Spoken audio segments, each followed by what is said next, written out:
తల్లక్రిందులైపోయినటువంటి జీవితం బాగుపడాలంటే 108 రోజుల పాటు చక్కగా విష్ణు సహస్రనామావళిని చదవండి.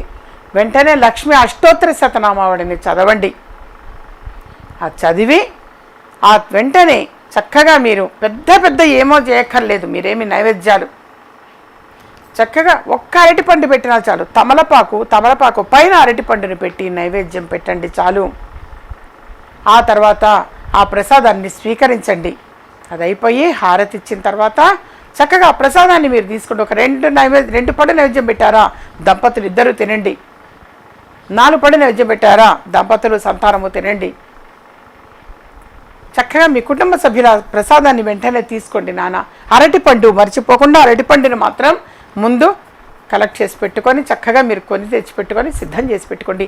108 రోజుల పాటు మీరు చేయండి. ఈ విధంగా ఈ 2025లో మీరు అనుకున్నది సాధించలేక కష్టాలు ఎక్కువగా అయ్యి సంపాదించిన డబ్బు సరిపోక మీలో మీరే బాధపడుతూ మదన పడిపోతూ ఉండవచ్చు.